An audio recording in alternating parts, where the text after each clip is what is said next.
জওয়ানেরা যুবকেরা ও উম্মাতানিরা, আমরা ইসলাম ধর্ম অবলম্বী মানুষ, আমরাও তিলোত্তমার বিচার চাই, আমরাও এমন করে উই ওয়ান্ট জাস্টিস, আমরাও তার দাবি করে ও মুসলমানেরা আমার। কিন্তু দেখা যায় শরীয়তের আইন যে সমস্ত মুসলিম কান্ট্রিগুলিতে চলে, অপরাধের সংখ্যা অনেক অনেক কম, সেখানে অপরাধ মোটেও দেখতে পাওয়া যায় না, দেখতে পেলেও অল্প কিছু পাওয়া যায়।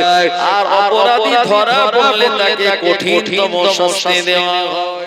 এই যে আরজিকর যে ঘটনা, তিলোত্তমা তার যে রেপ করার ব্যাপারে গোটা এলাকায় আন্দোলন হচ্ছে, কি হয় না হচ্ছে। একদল আন্দোলন করছিল যারা নিরপেক্ষভাবে, আর একদল দেখলো এই তালে সুযোগ নিয়ে জনগণের রায়ে তো ক্ষমতায় আসা যাবে না, যদি যে কোনো প্রকারে মোটামুটি অন্য একটা পরিস্থিতি তৈরি করে গদিটা দখল করা যায়।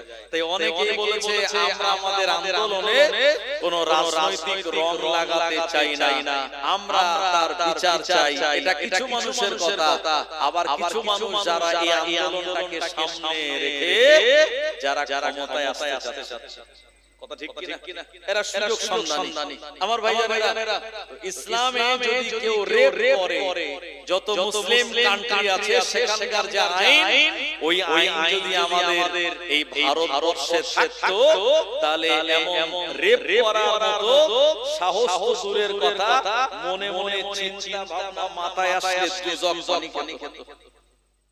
কি বলেছি বললেন না? শরীয়তের নিয়মে যদি তাকে শাস্তি দেওয়া হয়, ধর্ষক যদি পুরুষ হয়, সাধারণত ধর্ষক পুরুষই, তাহলে তাকে কোমর পর্যন্ত মাটিতে পুঁতে দাও, আর জনগণ সবাই মিলে পাথর মারো, যতক্ষণ সে মারা না যাবে ততক্ষণ তার উপরে পাথর মেরে তাকে দুনিয়া থেকে বিদায় করতে হবে। এটা হলো শরীয়তের আইনে যে ধর্ষক তার সাজা। এই সাজা যদি আজকে আমাদের সমাজে থাকতো, তাহলে ধর্ষণ রেপ করার মতো সাহস পেত। আর মহিলা বিবাহ করার পরে সে যদি জিনা করে, তাহলে বুক পর্যন্ত মাটিতে পুঁতে দিয়ে দূর থেকে পাথর মেরে তাকে মেরে দাও।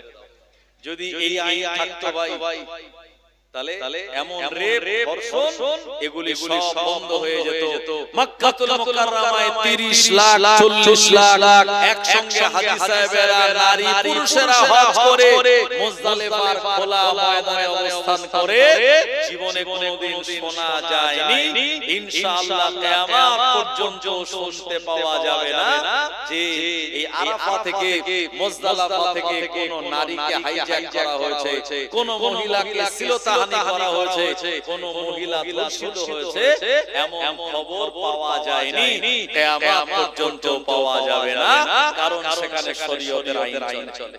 জোরে বলেন।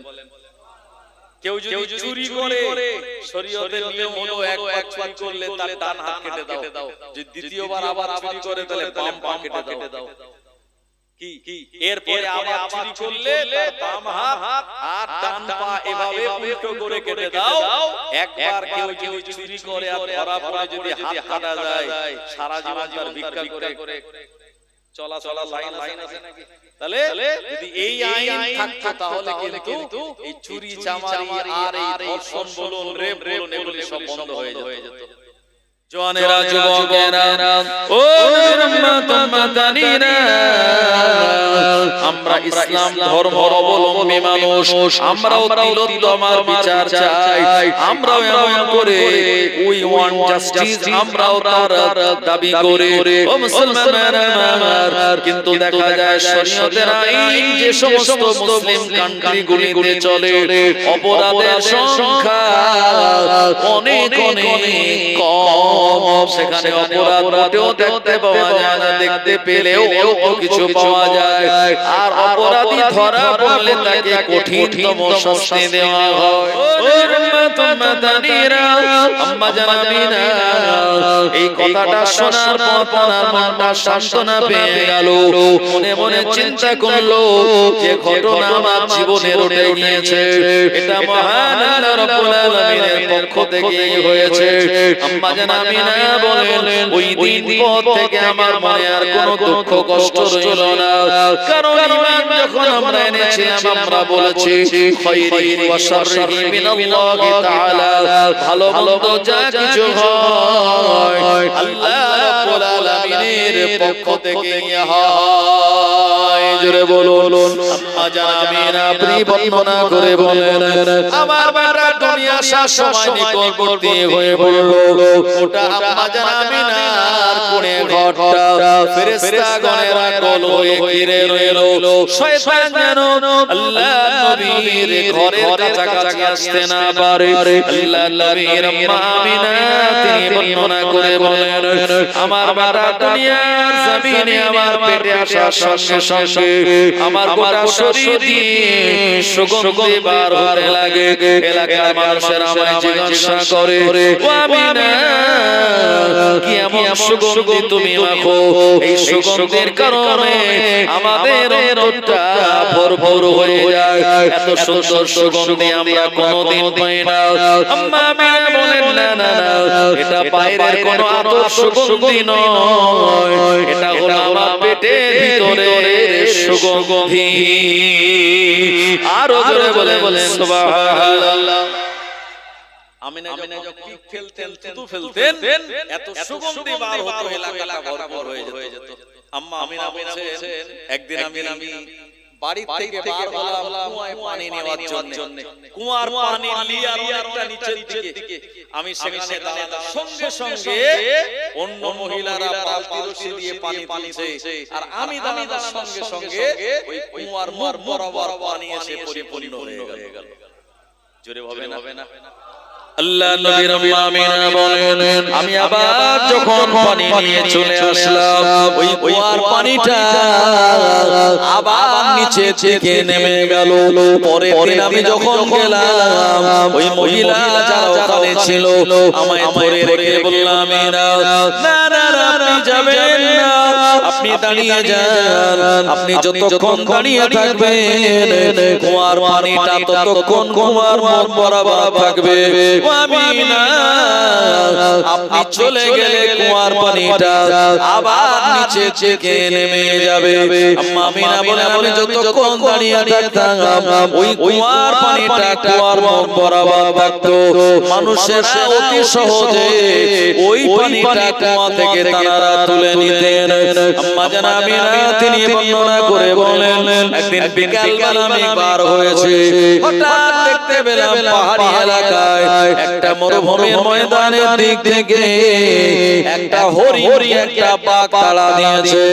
এই হরিণটা বাঁচার জন্য প্রাণপণে দৌড়াতে লাগে। আমি আমিনা আমাকে হরিণ যখন দেখতে পেল, এ পালিয়ে না গিয়ে আমার কাছে চলে আসলো, আমাকে সালাম জানালো।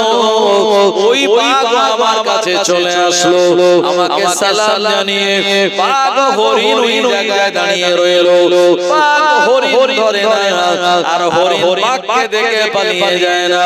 আম্মা জান আমিনা তিনি বর্ণনা করে বলেন এমন ঘটনা যেদিন আমি দেখলাম আমার মনে হলো এই ঘটনা দেখার কারণ হলো আমার গর্ভের সন্তান দুনিয়ার জমিনে আগমন করলে আমার আল্লাহ গোটা পৃথিবীর জমিনে বিরাট এক পরিবর্তন ঘটিয়ে দেবে। আল্লাহ নবীর আম্মা আমিনা বর্ণনা করে বলেন আমি যে কোণে ঘরে থাকি, এই কোণে ঘরে অন্য কেউ থাকে না। আমি একেবারে একা অবস্থান করে আমার বাচ্চা দুনিয়ার জমিনে আগমন করবে। এ সময় মায়েদের সাহায্য সহযোগিতা করার জন্য অন্য নারীদের প্রয়োজন হয়। আম্মা আমিনা বলেন আমি চিন্তা করি এ সময় দেখতে পেলাম খেজুর গাছের মতো লম্বা লম্বা কয়েকজন মহিলা আমার বাড়ি থেকে তারা আসতে লেগেছে। আমি তাদেরকে চিনি না জানি না। আল্লাহ নবীর আম্মা আমিনা তিনি বর্ণনা করে বলেন আমার বাড়ির ভিতরে যখন চলে আসলো আমি সালাম দিলাম, জিজ্ঞাসা করলাম মাসমুকা আপনাদের নাম কি, এমন করে আপনাদের পরিচয় কি? এই জবাবে তারা বলেছিলেন ও আমিনা আমি আর কেউ নয়, আমি হলাম ঈসা নবীর আম্মা মরিয়ম আলাইহিস সালাম। দ্বিতীয় জবাব দিয়ে বলেন আমিনা আমি হলাম নবী আইয়ুব আলাইহিস সালামের স্ত্রী রহিমা। তৃতীয় জবাব দিয়ে বলেন আমিনা আমি আর কেউ নয়, আমি হলাম ফেরাউনের বিবি আসিয়া। আর আমাদের সঙ্গে যতজন আছেন এনারা আল্লাহ পাকের জান্নাতের হুর বোনেরা আপনার খেদমতের জন্য আমার আল্লাহ জান্নাত থেকে আমাদের পাঠিয়ে দিয়েছে। আর জোরে জোরে বলেন সুবহানাল্লাহ। আল্লাহ নবী দুনিয়া জমিনে আগমনের সময় হয়ে গেল। রাত আল্লাহ পাকের কাছে ফরিয়াদ করে বলেন ও রব্বুল আলামিন আপনার নবী যেন রাতে আসে, আমি রাত তাহলে দগ্ধ হয়ে যাব। দিন আল্লাহকে বলে আপনার হাবিব নবী যেন দিনে আসে, তাহলে আমি দিন নিজে দগ্ধ মনে করব। আমার আল্লাহ পাক উপায়ের সমানকে রাখনে ওয়ালা রাতের কিছু অংশ দিনের কিছু অংশ, যে সময় রাত শেষ দিনের শুরু, এই সময়টাকে ওয়াক্তে সুবহে সাদেক বলা হয়। এই সময় আমিনা বলেন আমার ঘর বরাবর আল্লাহ পাকের আসমান পর্যন্ত একটা গোলাকার সাদা কাপড় দিয়ে ঢেকে গেল।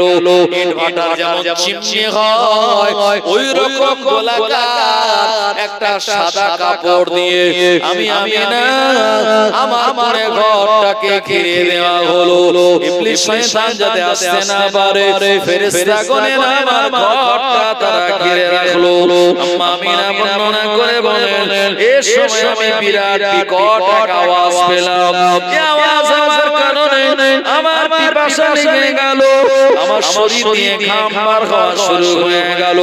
আম্মা আমিনা বলেন আমি দেখতে পেলাম একটা গ্লাসে করে এক গ্লাস পানি আমার দিকে বাড়িয়ে দেওয়া হলো।